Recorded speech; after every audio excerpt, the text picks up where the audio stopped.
I'm Emily Welch. Thank you for joining us tonight for this special edition of WICU 12 and C News. We're getting a first look tonight at the details of the tentative contract between GE and the unions that was reached in New York this week. We begin tonight with developing news. At this hour, state police are reportedly on a manhunt for a possible murderer.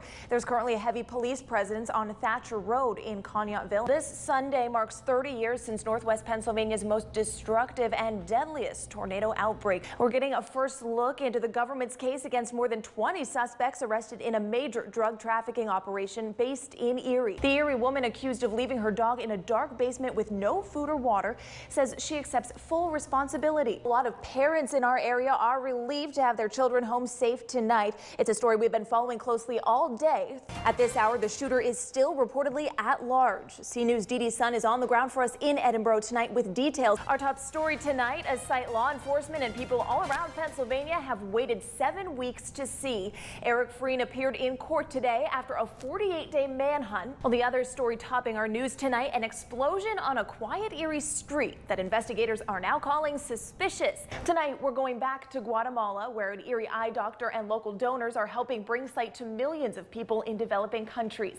This is part 2 of our 4-part series, Seeing Hope, Vision for the Poor. American and Guatemalan doctors are working together to bring self-sustaining eye hospitals to some of the poorest areas throughout Latin America. I traveled to Guatemala City to hear their stories and the stories of those they serve. Tonight, I begin a 3-part series about Catholic sisters in the Diocese of Erie to explore what it's like living this radical lifestyle. Well, Cavs fans know it's a big night in Cleveland. The Cavaliers could be moving on to the NBA Finals if they claim victory tonight.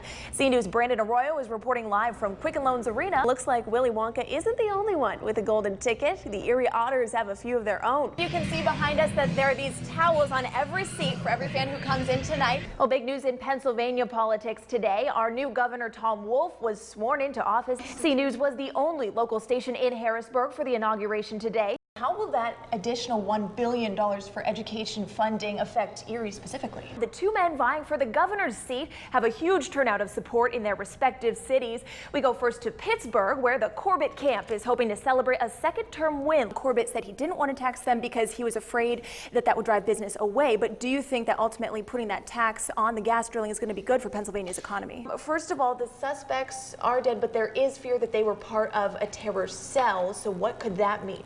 South Carolina lawmakers took the first step today toward figuring out what to do about the Confederate flag flying at the state capitol. And we do have some developing news tonight that is weather related. Crews at this hour are working to fix a water main break in Mill Creek. All right, enough about the ice. Let's talk about the heat out there today. It was a hot one, Julie, feeling more like July than May. The extra heat calls for extra hydration. And as reporter Justin Carter and I learned, it goes way beyond water. It's tonight's segment, See Results with Fitness U. The gates are open now. We've got the music playing, which you can hear behind us. The fans are going to start coming in any second now. We're getting pumped up.